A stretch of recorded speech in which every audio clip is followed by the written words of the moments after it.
Aliens left a ruined starship on Earth. Humanity turned it into a weapon of absolute revenge. The ground was still hot when I reached the crater. I had driven 14 hours straight from Denver, no sleep, half a sandwich, my press badge flapping in the window of a borrowed truck. The Nevada sky was the color of a bruise. Smoke rose from 3 separate points on the horizon, thick and black and wrong, in a way that made your chest tighten. Without knowing why, the military checkpoint was 5 miles from the impact site, and the soldier who stopped me was barely 20 years old. His hands were shaking so badly he could hardly hold his scanner. I did not blame him. 2 days ago the sky had opened and something had fallen through it. I showed my credentials. He waved me through without reading them. My name is Cale Morrow. I was 31 years old, a junior aerospace engineer working for a UN-contracted materials analysis firm. I had spent the previous 6 years studying exotic alloys from deep space probes. I had published 4 papers that 12 people had read. I was no one important, but I had a clearance level that still somehow held up at checkpoints, and I drove through while the young soldier stared at the smoke and tried to remember how to breathe. The breath had arrived 17 days before the ship fell. They did not send a signal. They did not slow down. A fleet of 41 vessels dropped from what the astrophysicists were calling a fold in space, appearing simultaneously above 3 continents with no warning, no communication, no hesitation. Within 6 hours, they had demonstrated what their weapons could do to a city. Within 24 hours, they had demonstrated what they could do to a region. Nairobi, Bangalore, and Vancouver were gone before most of the world even understood what was happening. Emergency broadcasts scrambled across every channel.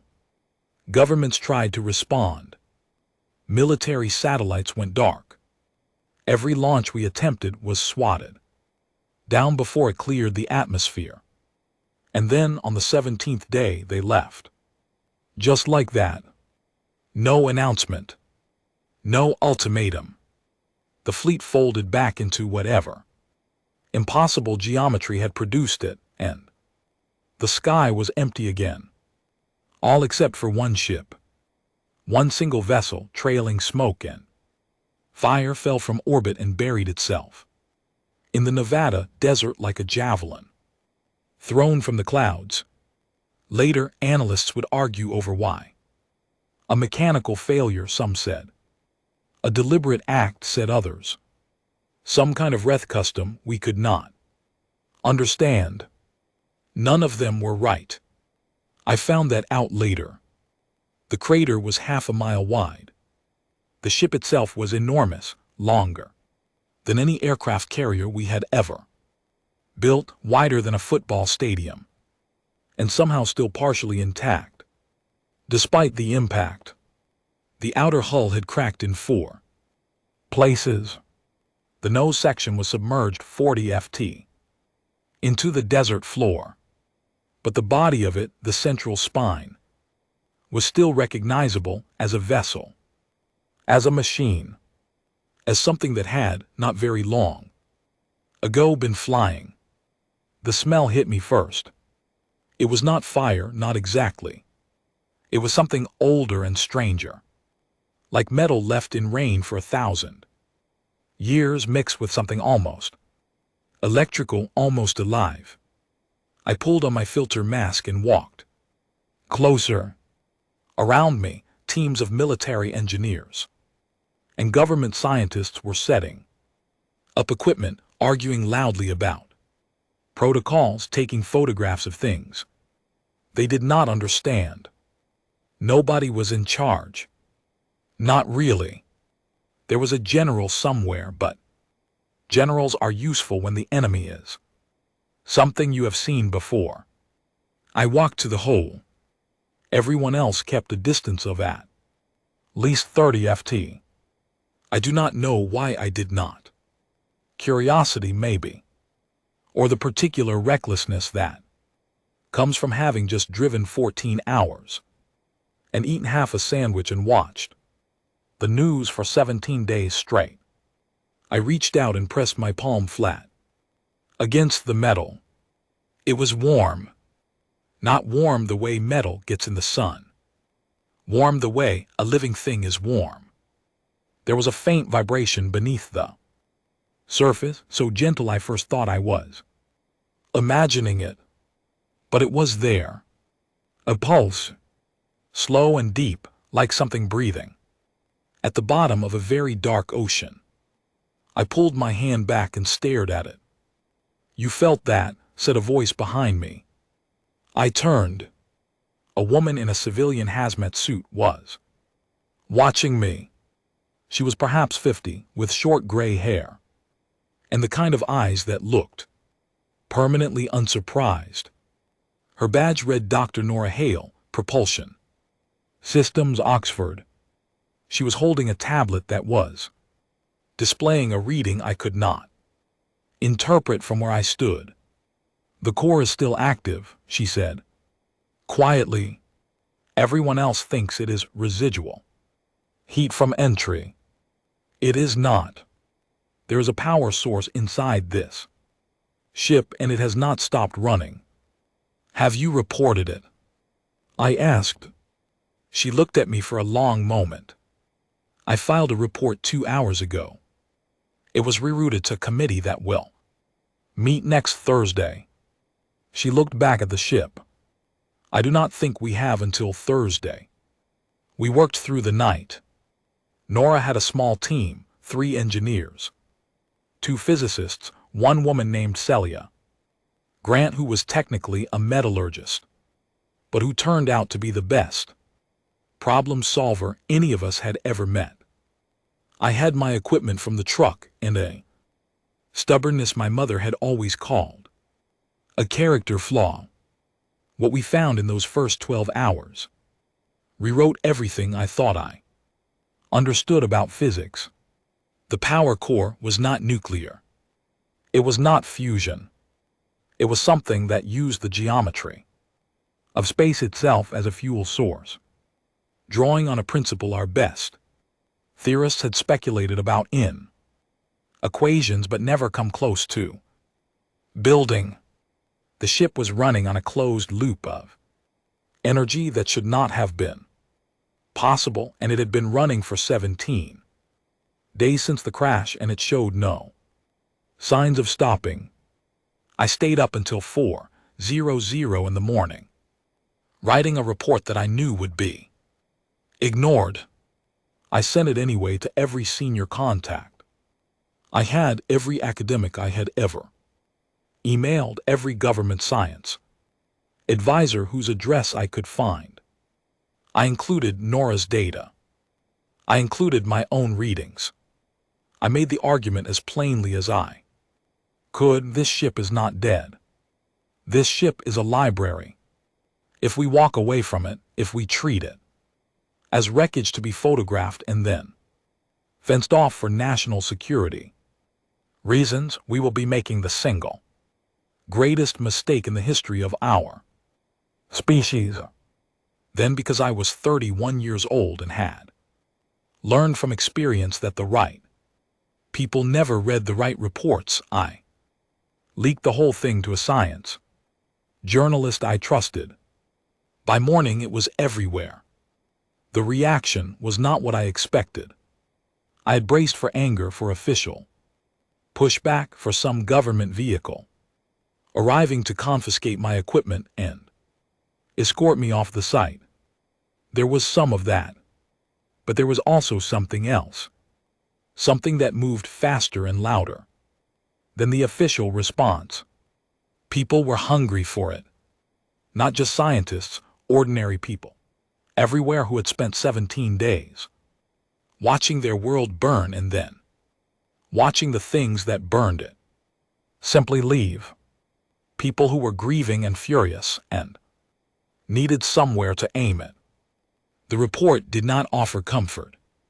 It offered something better. It offered the possibility that we were not finished. Within 2 weeks, I had been contacted by representatives of 11 governments. Within a month, I was sitting in a conference room in Geneva watching people argue in 4 languages about funding and jurisdiction and security, classifications and who would have final authority over the project. I sat through 8 hours of it, and then, when there was a pause, I stood up and said that the ship did not care about jurisdiction. The ship was running on physics that made our entire energy infrastructure look like a campfire. Every day we spent arguing was a day we were not learning. They gave me the project, not because they trusted me. I want to be honest about that. They gave it to me because nobody else wanted the responsibility of being wrong about something this enormous. A junior engineer with no political alliances and no territory to protect was, in that particular moment, the safest choice. I called it Project Lazarus. I flew back to Nevada alone, ahead of the first official team. It was almost midnight when I reached the site. The desert was cold and silent and full of stars. The ship sat in its crater, enormous and dark against the sky, and the lights the military had set up around its perimeter made it look almost like something ceremonial, something that deserved to be approached with care. I walked up to it again. Same spot. Same palm on the hole. Still warm. Still breathing. All right, I said out loud to the ship. Or to myself, or to no one. We are going to learn everything you know. And then we are going to decide what to do with it. The ship did not answer, but the vibration under my hand seemed, just for a moment, to change. 20 years is a long time to keep a secret. It is also, as it turns out, barely long enough to understand an alien engine. I want to be careful about how I describe those 2 decades. They were not glamorous. There were no dramatic breakthroughs announced to applause in bright conference rooms. There were years, full calendar years, where the most significant thing we achieved was figuring out what a single component in a secondary system was made of. There were stretches of 18-month periods where the only measurable progress was that we had eliminated several hundred things the component was definitely not made of. My hair went gray. Nora Hale retired and then unretired 4 separate times because she could not stay away. We lost 3 engineers to other projects, 2 to illness, and 1, a quiet, brilliant man named Owen Clark, 2. Decision he made alone one winter evening that none of us saw coming and that none of us ever fully recovered from. I think about Owen sometimes when people ask me whether it was worth it. I never have a clean answer. But here is what we found. Here is what those 20 years produced. The Vreth ship, which we had formally designated the Karvas after the Vreth notation we found stamped on its primary command bay, repeated enough times to suggest it was a name, was not a warship in the way we initially understood the term. It was something more specific and more terrible. It was a siege engine. It had been designed for one purpose, to break the will of a civilization from orbit, not to destroy it entirely, not to annihilate every city and every person and leave nothing but rock. That would have been wasteful. The Vreth needed living populations. Living populations could be used. The Karvas had been built to demonstrate consequences. To arrive above a world, select several high-value population centers, reduce them to flat ground, and then wait. The waiting was the point.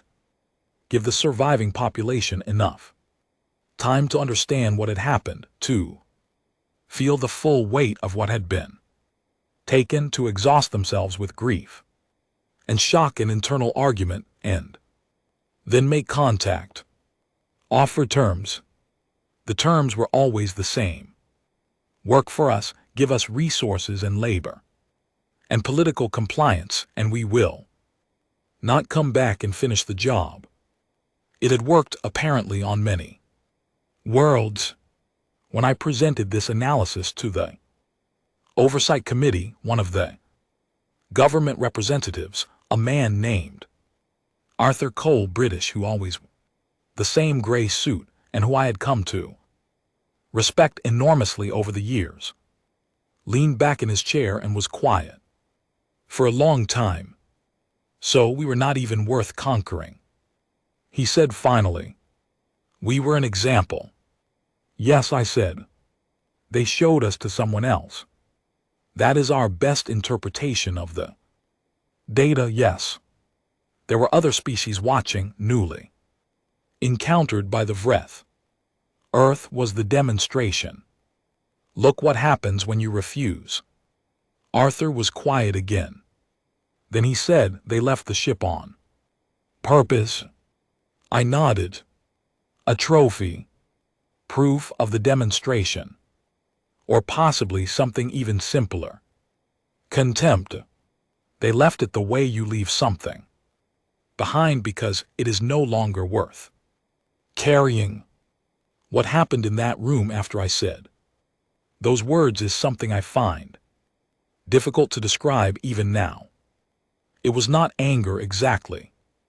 Anger is hot and loud. This was something colder.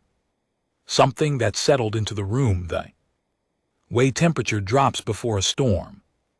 Every person at the table sat very still, and nobody spoke for almost a full minute, and when Arthur finally said, "All right, Kale, what do we do with the ship?" His voice was completely level. I had prepared for this moment for a long time.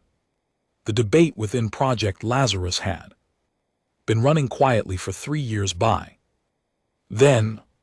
Half my team, led by a careful, thoughtful engineer named Philip Drummond, who I both admired and frequently disagreed with, argued that we should rebuild the Karvas as a defense platform, retrofit it with human weapon systems, park it in Earth orbit, and make certain that when the Vreth or anything like them came back, we could meet them at the door. Philip was not wrong.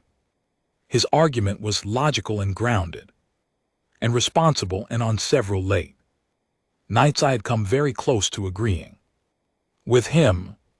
But I kept coming back to one thing. Defense tells a story. The story defense tells is, we are here. We are watching, please do not try again. It is a worthy story. It kept many people alive in many places throughout human history.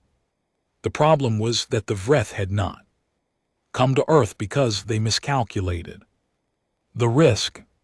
They had come to Earth because we were, to them, not a risk at all. We were scenery. We were props in a demonstration meant for someone else. Defense assumes the other party is capable of feeling threatened by you. The Vreth, based on everything we now knew, did not feel threatened by anyone. You cannot defend against something that does not consider you a threat. You have to change what you are. We finished the ship, I told the committee, not as a defense platform, as a message. We take everything we have learned about Vreth propulsion, Vreth weapons, Vreth navigation, and we combine it with Everything human engineering can add. We rebuild the Carvas. And then we go find them. The vote was 7-4 in favor. Philip Drummond voted no, which I expected. What I did not expect was that he stayed on the project anyway. He came to me afterward and said simply, "I think you are wrong. I also think you are going to need me." He was right on both counts. I told him so. The next 7 years were different from the first 13. The early years had been archaeology. Careful, slow documentary. These 7 years were engineering. Active, chaotic, loud, and occasionally very dangerous engineering. We were not just studying the Carvas anymore. We were operating it, testing systems, blowing things up by accident, and then figuring out why, and then doing it slightly less explosively the second time. We brought in specialists from disciplines that had not existed when Project Lazarus started, new fields that had grown directly out of our early research: alien material science, zero-point energy transfer, what we began calling fold mechanics.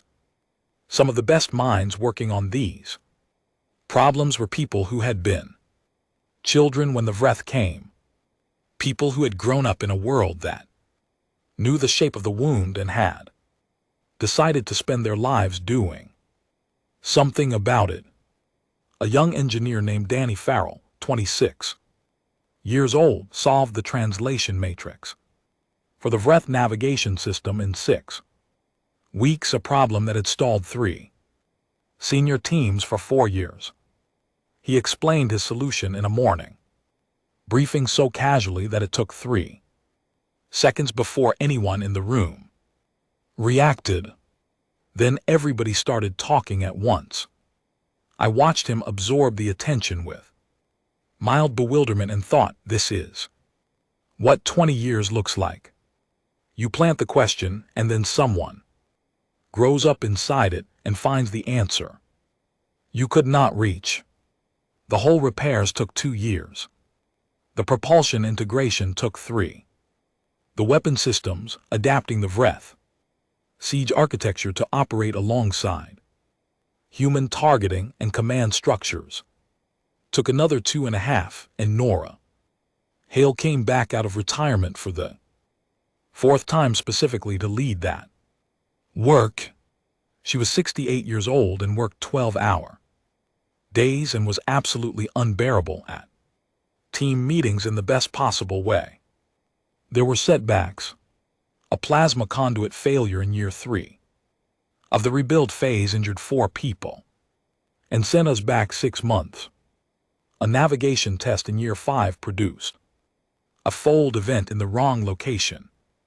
Nothing catastrophic, but deeply unnerving, and it cost us another 4 months of recalibration.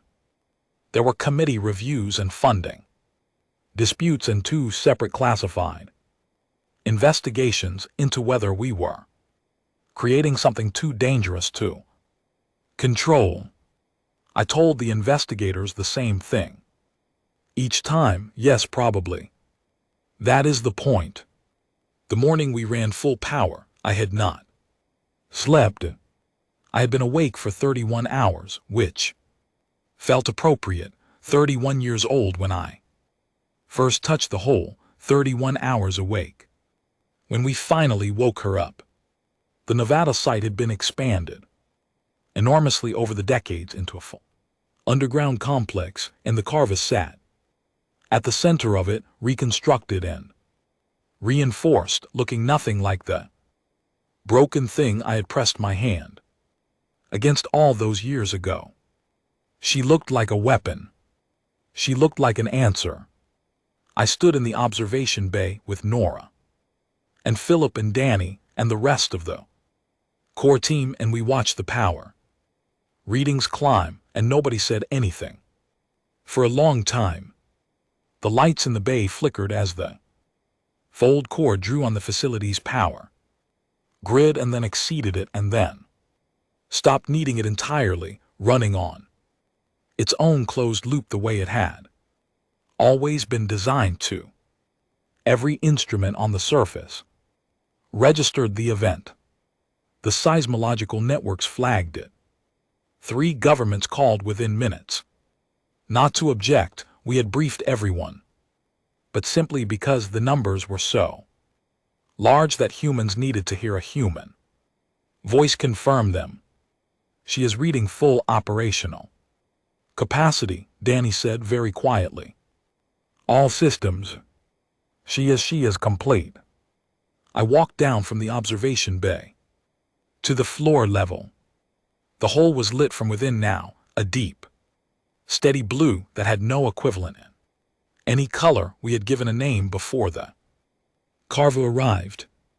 I put my hand on the hole, same spot, same palm, still warm, but different now.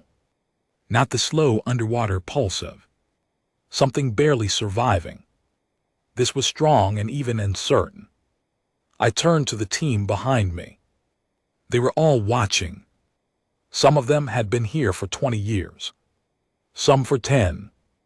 Danny Farrell had been here for 3. And he was standing with his hands in his pockets looking at the ceiling like he needed a moment, which I completely understood. We are going to name her, I said. We started with a wreck and we built something that has never existed before. Something no one ever made, breath or human, a machine built from both, shaped by 20 years of grief and work and stubbornness and people staying up until 4:00 in the morning because they could not let go of the problem. I looked at the ship. Her name is the Unbroken. Nobody clapped. I had not expected them to. Some things are too large for applause. People just stood there and looked at her, and the light she gave off filled the entire bay and outside somewhere above us the stars were waiting. The fold was nothing like I had imagined. I had run the simulations hundreds of times. I had reviewed the theoretical models until I could recite them in my sleep. I had spoken with every physicist on the team about what the experience of a fold transit would feel like from inside the vessel. The consensus had been disorienting, possibly nauseating brief. The consensus was wrong. When the Unbroken folded, the universe went quiet. Not dark quiet, like someone had reached into the fabric of reality and turned the volume all the way down. For a fraction of a second, everything stopped. The hum of the ship, the sound of my own breathing, the faint, persistent tinnitus I had developed sometime in my 40s, all of it gone, replaced by a silence so complete it felt like a physical substance. And then with no transition, no sense of movement at all, the stars outside the forward observation glass were different. We were no longer in the solar system.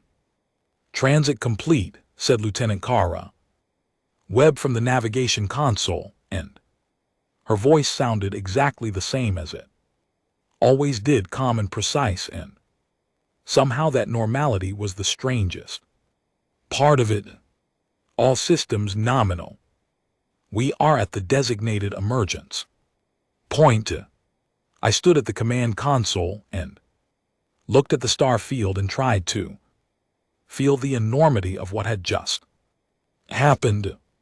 We had crossed 11 light years in roughly 4 seconds.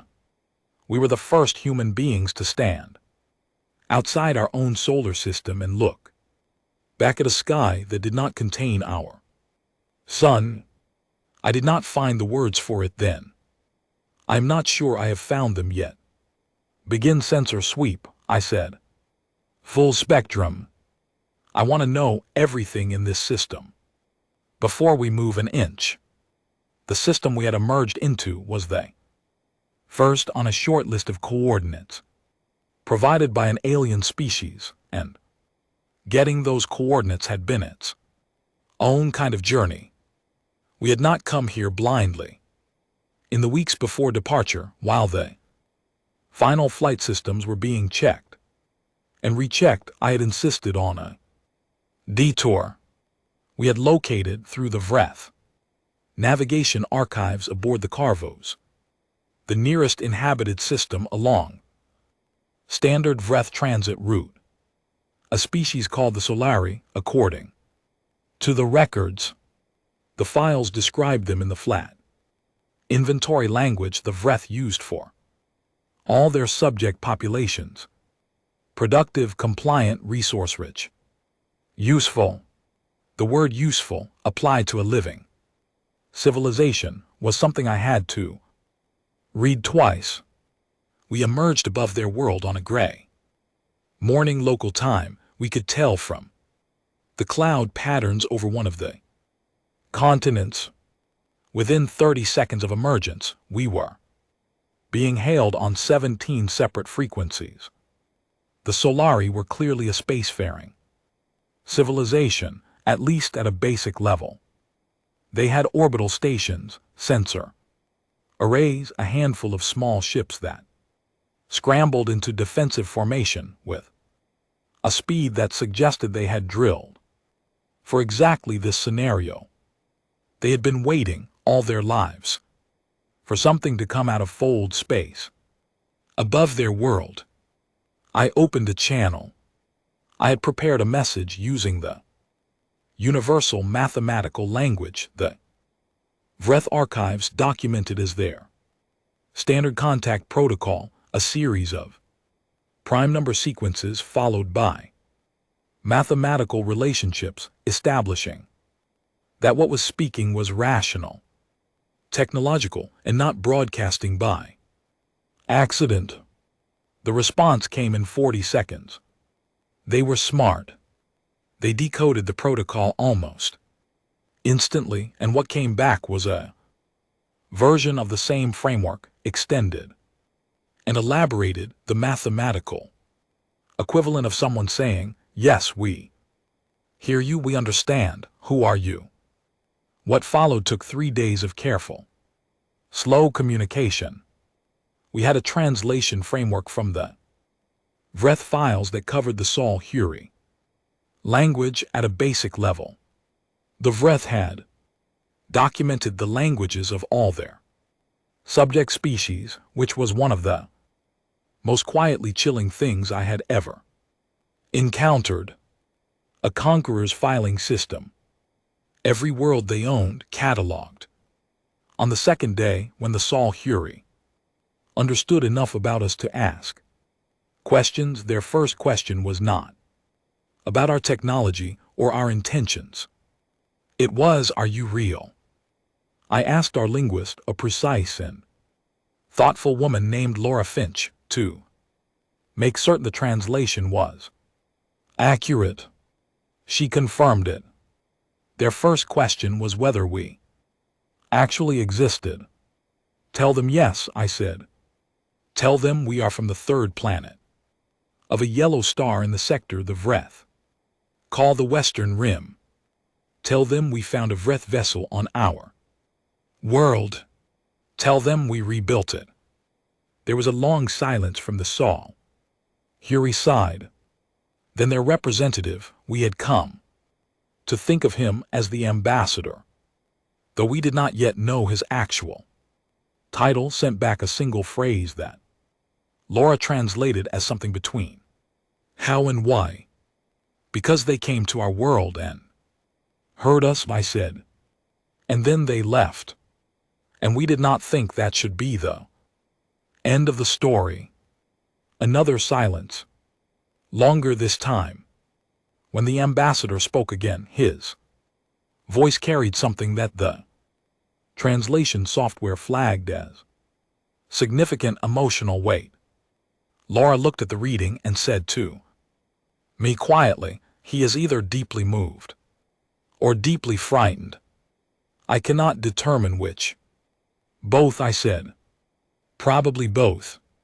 The Salhari were not willing participants in the Vreth system. That became clear within hours of the first real conversation. They had been incorporated, a word the Salhari used that translated with horrible precision as taken in against will 2 generations before. They paid tribute in the form of processed materials and quarterly labor contributions. In exchange, the Vreth left them alone and occasionally protected them from other threats. The arrangement was presented to each new generation of Salhari as simply the way things were, the natural order of a galaxy with powerful species and less powerful ones. But the ambassador was old enough to remember his grandmother talking about the time before, old enough to understand at some deep and unspoken level that the way things are is not the same as the way things must be. On the 3rd day, he gave us what we asked for: Vreth fleet positions, known patrol routes, the location of the Vreth home system, which we had estimated from the Carvos archives but not confirmed. He did it slowly, as if each piece of information cost him something. "What will you do?" he asked through Laura's careful translation. "We are going to find them," I said. "We are going to make certain that what they did to our world and what they have done to yours and what they have done to every world they have taken advantage of has a consequence. They are very powerful," the ambassador said. "So are we," I said. "We just needed time." I watched the translation software process my words and relay them, and I watched the ambassador's image on the screen go very still. "We were told," he said slowly, "that the world they demonstrated on, the 3rd planet, the Western Rim, that your species did not survive, that you were used as an example, and that afterward there was nothing left worth cataloging." The room went quiet. I had known this in a factual sense. The Vreth archives had included documentation of the Earthstrike, filed the way you file an administrative record. Mission complete. Population disruption successful. Demonstration effective. But hearing it stated out loud by someone who had been told it as a fact, as history, as something settled and finished, that landed differently. "They were wrong," I said. I reached forward and ended the transmission. I needed a moment. I walked to the back of the command bay and stood facing the wall and breathed. Around me, the crew was very quiet. Kara Webb at navigation, Laura at translation, Danny Farrell at the fold drive console, Philip Drummond in the engineering station behind me. Good people. People who had bet their lives on a ship rebuilt from wreckage and a plan built from grief. I thought about 3 continents, about the soldier at the checkpoint with shaking hands, about Owen Clark, who we lost one winter and never fully got back, about Nora Hale working 12-hour days at 68 because she needed to see it finished. I thought about the ambassador's grandmother remembering a time before. I thought about the word used. I turned back to the room. "Plot a course for Vreth space," I said. "Use the coordinates the ambassador provided. Cross-reference with the Carva's archive data. Take us home." Danny looked up from his console. "Home, sir." "This is not home," I said again. "The Carvas came from Vreth space. That is where she was built. That is where she belongs. We are just going to deliver her." Danny smiled. "Just slightly." "Yes, sir." I sat down in the command chair and I thought of 6 words and I opened the long-range transmission channel and sent them to Earth. We know where they are. Coming home. Then I set the course and the stars rearranged themselves and we went. The Vreth home system was the most beautiful thing I had ever seen. I want to be honest about that, even though honesty in this case is uncomfortable. Their star was larger than ours, older, burning with a deep amber warmth that filled the command bay like late afternoon light. They had 7 planets, 3 of them inhabited or partially developed, and around the innermost 3 they had built structures that took your breath away, vast orbital rings construction, platforms, relay arrays that stretched thousands of miles in elegant geometric patterns. The mathematics of it was extraordinary. They had been building out here for a very long time and they were very, very good at it. I stood at the forward observation glass for a full 2 minutes without speaking, just looking. Then I sat down and went to work. Full sensor sweep, I said. I want the fleet positions. Every active vessel, every orbital platform with weapons capability, every patrol route. Reading now, said Kara. I count 43 vessels. 19 appear to be active warships, consistent with the Carvos class. 12 are support or logistics. The remaining 12 are. She paused. Small, vast, intercept capable. Fighters, Danny said. Or something like them, yes. Their sensor arrays are going to detect us within. Kara checked her reading. We are already being scanned. They have us on sensors. Broad spectrum ping happened about 40 seconds ago.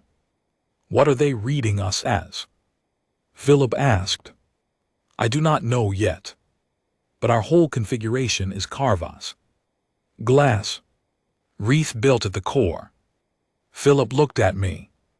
They may read us as one of their own. That is what I am counting on, I said.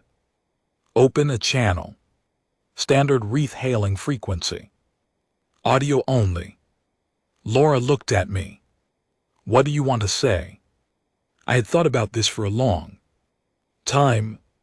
There were practical arguments for silence, for striking first, for getting into position before announcing ourselves. Philip had made those arguments clearly, and more than once.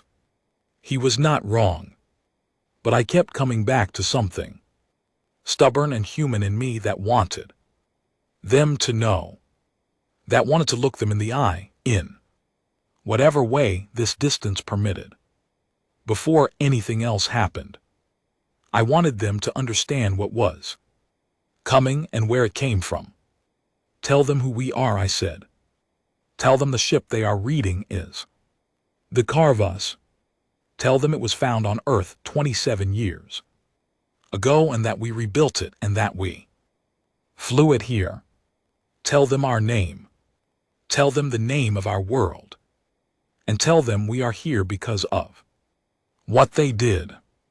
Laura began composing the transmission. The room was absolutely still. Somewhere in the outer corridor I could hear the low hum of the fold drive, cooling from the final transit jump. The amber light of their star fell through the observation glass and lit the floor in long warm bars. The transmission went out. There were 11 seconds of silence. Then their communications network lit up, like someone had dropped a stone into a still pool. Signals cascading outward from the nearest orbital platform relayed ship to ship across the entire fleet, the electromagnetic signature of 43 vessels. All suddenly reorienting, all suddenly paying attention to the same point in space. To us, they are moving, Kara said in her Voice was steady. Fleet reorganizing. Warships coming to formation. Navigation, keep us outside there. Effective weapons range for now. Match their movement, do not engage. Matched. A response came through on the hailing. Frequency. Laura processed it quickly, and when she read it back to me, she did it with the careful, neutral tone she always used when she was translating something significant. They are asking for identification.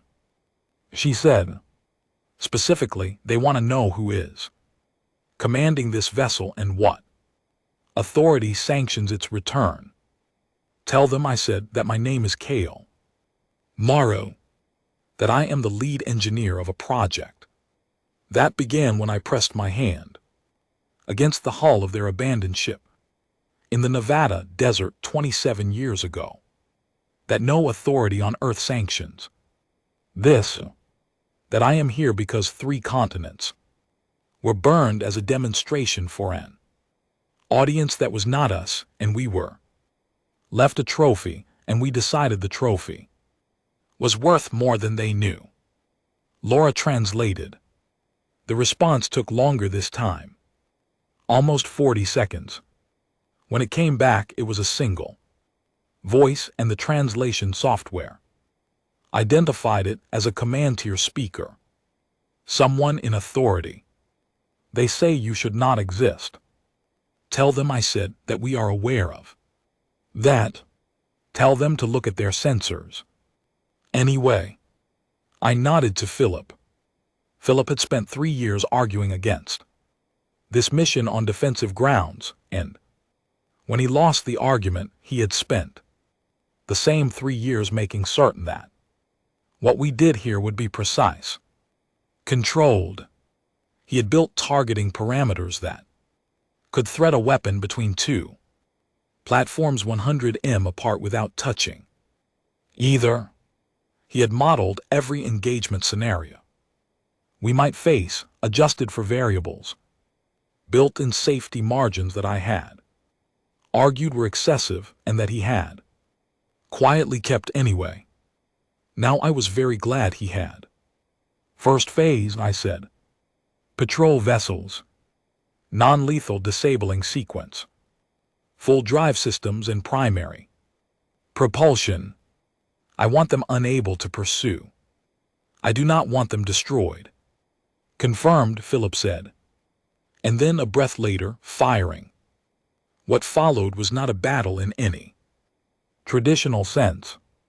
It was, as I had told the Geneva Committee years before, a proof. We had not come to end the Vreth. We had not come to glass their cities or demonstrate on their population centers the way they had demonstrated on ours. That was their method. That was the method of a species that understood power only as something you perform for an audience. We had a different audience in mind. The Unbroken moved through their fleet with a precision that stunned them.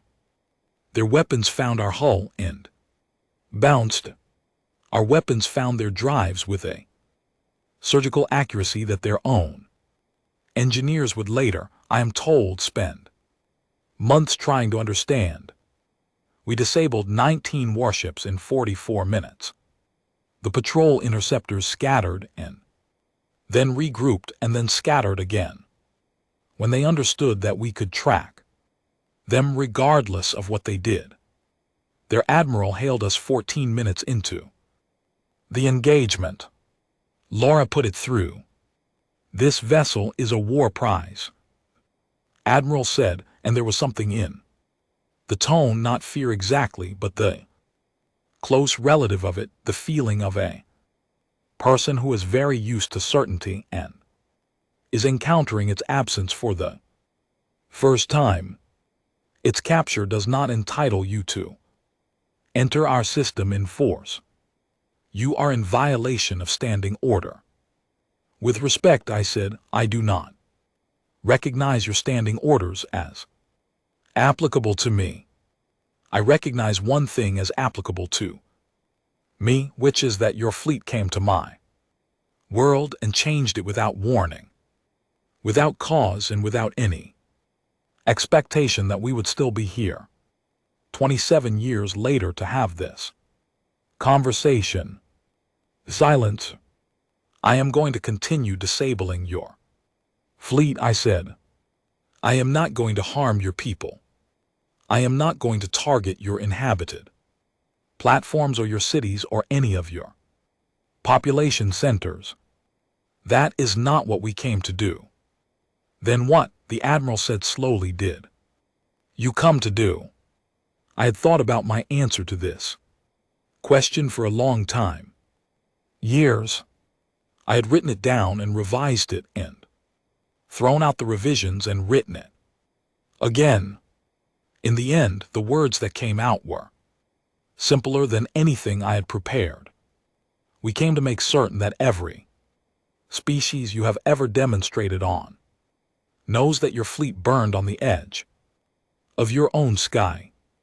We came to make certain that the next time you consider using a living world as an example, you remember this day.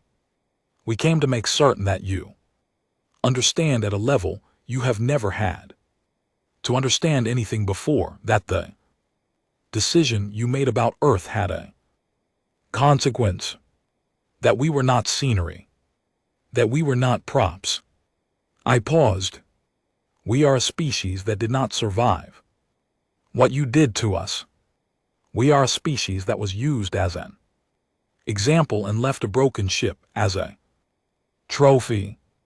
And we are here anyway. Think very carefully about what that means. The Admiral did not respond. I nodded to Philip and we continued. The final breath worship withdrew toward the upper atmosphere of the nearest inhabited planet 2 hours and 17 minutes into the engagement. We did not pursue. I had given precise instructions, no engagement within a planetary atmosphere. The line was clear and we held it. When the last active signal from their fleet dropped off Kara's screen, she said, "All clear. No remaining mobile threats in sensor range." And then she did not say anything else, because there was nothing else to say. The silence in the command bay lasted a long time. Somewhere behind me, I heard a sound that I did not immediately recognize. Quiet, small, trying very hard to be contained. I turned. Danny Farrell was at his console, his back partially turned to the room, and his shoulders were shaking. I turned back to the observation glass. The amber light of the Vreth star filled the bay. I realized my face was wet. I had not noticed. I do not know when it had started. I reached up and pressed the back of my hand against my cheek and looked at the moisture on my knuckles for a moment. And then I took a slow breath and turned back to my crew. "Set course for home," I said. "Standard transit protocol. Take us back." The descent through Earth's atmosphere took 47 minutes, and every second of it, I was watching the feeds from the external cameras. I had not been home in 11 months. The Unbroken's final preparation phase and launch sequence had kept us in Nevada for a long time, and before that had been the years of construction, and before that the years of research, and somewhere in all of it the world outside. The project had continued in the way that worlds do, imperfectly, loudly, with arguments and setbacks and moments of extraordinary quiet beauty that you keep forgetting to pay attention to. What I saw on the feeds as we descended was different from the world I had left. It was rebuilt. That is the word that hits you first. From a certain altitude over the regions that had been hit hardest. Rebuilt, not restored, not returned to what it was before, but built again in new shapes with new materials, with the particular aesthetic of a generation that had grown up inside a wound and decided to make something out of the scar tissue. The cities were not what they had been. They were something that had chosen to exist in spite of having been told they should not. I recognized the feeling. The sky above us was crowded. Every satellite and space station with camera capability was pointed at the unbroken ground crews at dozens of monitoring stations were tracking our descent. I had spoken to the Oversight Committee 3 times during the return transit, given them the full account, answered their questions as precisely as I could. They had listened and then asked to hear it again, and I had repeated it. When we touched down, not in Nevada but at a specially prepared site outside of Nairobi, chosen specifically because of what the city represented, the sound that reached us through the hull was enormous. I had not expected that. I had known people would gather. I had not understood until I heard it. How many? I sat in the command chair for a moment. After the landing struts settled, the crew was quiet around me. Philip Drummond was running post-flight checks with the focused attention he gave everything. Danny was sitting back in his seat, staring at the ceiling. Kyra was writing something in a small paper notebook she always kept at her station, which I had never asked about, and which I now decided to ask about. "What are you writing?" I said. She looked up. "I have been keeping a log," she said. "Personal. Every day of the mission. I wanted to have it." "That is a good idea," I said. "Someone should." I stood up and walked to the forward glass. Outside was a sea of people, a security perimeter, and beyond it, further than I could see, more people. The light was early morning here. The sky was pale gold and clear. Nora Hale was the first person I saw when I came down the ramp. She was standing with the senior committee group, but she had moved to the front of it, and she was not wearing her official credentials or a visitor pass or any of the things you are supposed to wear at an event like this. She was wearing the same kind of work jacket she always wore in the lab, worn at the elbows, with her name embroidered on the chest in faded thread. She looked at me. She did not say anything. She held out her hand and I shook it. And then she pulled me forward and embraced me briefly, and then stepped back and looked at me critically the way she always did. "You look terrible," she said. 11 months, I said. "You looked terrible before that, to be honest." "Fair." Arthur Cole was behind her. He was older now, 70-something still, wearing gray, but a different gray. Softer. He shook my hand and held it for a moment. "Well," he said. "Well," I said. "The committee would like a full debrief. I know. They have questions about the Solhari contact and about the terms we should propose and about what legal framework." "Arthur," I said. He stopped. "Give me until tomorrow," I said. "I will answer every question they have. I will sit in every meeting they want. I will write every report. But give me until tomorrow." He looked at me for a long time. Then he nodded. I found a car and a driver who understood that I did not want to talk, and I asked to be taken somewhere quiet. We drove for an hour out of the city, onto a road that climbed into dry hills. The driver stopped at a viewpoint that looked out over a wide plain. I got out and sat on the hood of the car and looked at the horizon. The world was there. All of it. Complicated and loud and wounded and Continuing, a week after the debriefs and the initial diplomatic communications and the very long conversation with Arthur about what came next, I went back to Nevada. The old Carver's Crater had become a memorial park years before. There were benches and paths in a small visitor center. The crater itself was preserved as it had been found, the exact dimensions of the impact site carefully maintained, surrounded now by a low stone border, engraved with names. Every nation, every city that had been damaged, every person who had worked on Project Lazarus, including Owen Clark's name, carved there alongside the others. I sat on one of the benches and stayed. For a long time, a boy of perhaps 7 came and stood near me holding a parent's hand, looking at the crater with the absolute focused attention children give to things that seem important. He looked at me and then at the crater, and then at me again. "Is that where the alien ship was?" he asked. "Yes," I said. "Right there. It fell here. And you found it." "I was one of the people who found it." "Yes." He looked at the crater again. "My teacher says you fixed it." I thought about that for a moment. Fixed was not the word I would have used.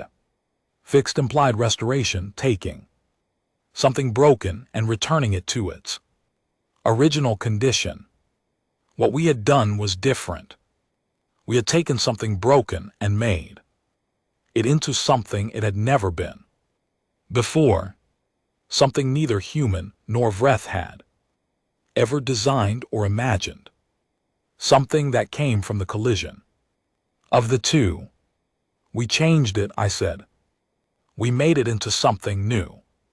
He nodded seriously, the way children nod when they are filing information away for later. Then his parent gently drew him along the path and I watched them go. I had spent the previous weekend meetings about the Alliance. That was what we were calling it, though. The formal name had not been settled yet.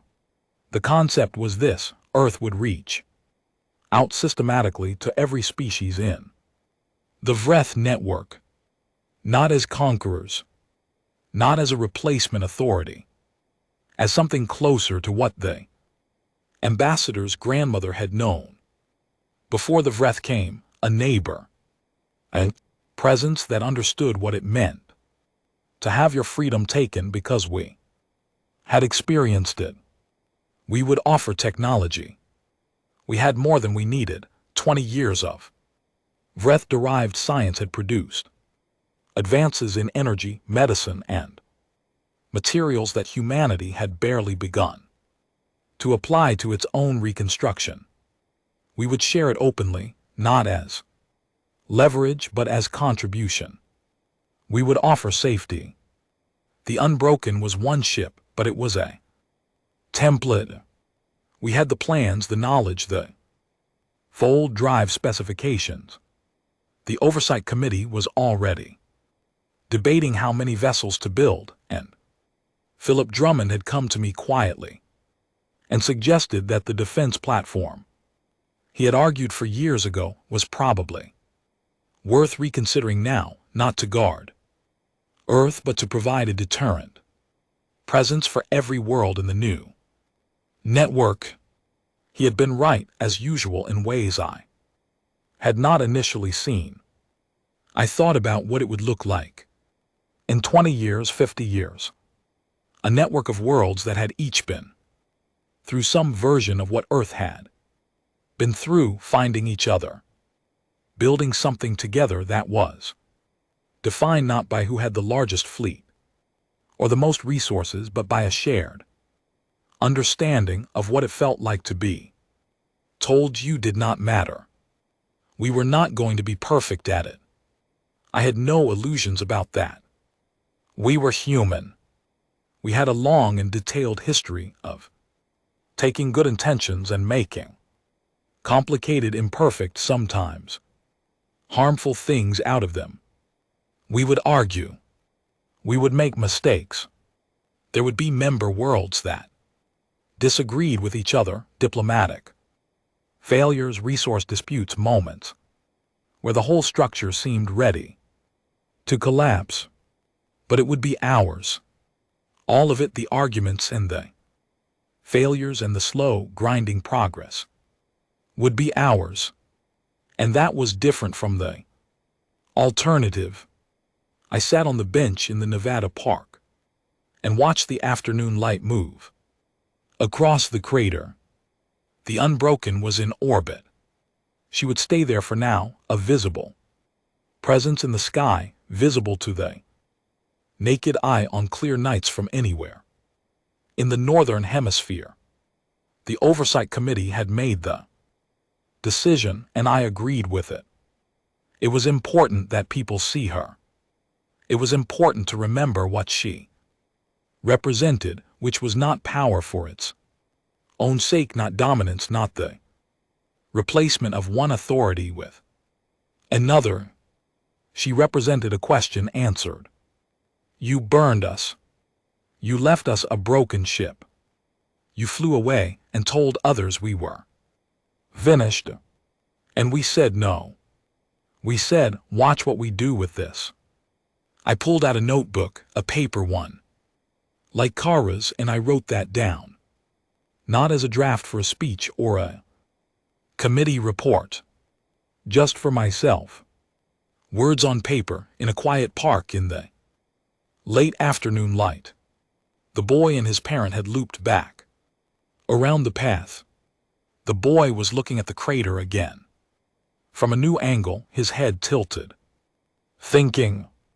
Children do that, they find a thing interesting and then approach it from another direction, trying to understand it fully, not willing to accept a single viewpoint as sufficient. I watched him and felt something that took me a moment to identify. Hope is not the right word exactly. Hope implies uncertainty, the thing you feel when you want something but do not know if it is possible.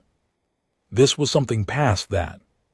Something that had come out the other side of hoping and arrived somewhere quieter and more solid. We had been an example, and we had become an answer. And now on this bench in this park in the crater left by a ship that had been thrown at us like a piece of contempt, children were visiting on school trips and looking at the place where it had fallen and asking questions and tilting their heads to see it from another angle. That was not the end of the story. It was, I was beginning to understand. Barely the beginning. I closed the notebook. I looked at the crater one more time. They left us a weapon, I said quietly. To no one. We turned it into a warning. And then because we are human, we turned it into a door. I stood up. The light was going orange now, long and low across the desert. Somewhere above me, invisible in the afternoon sky, the Unbroken held her orbit, patient and steady, the color of a deep blue that still had no name. I walked back to the car. There was work to do.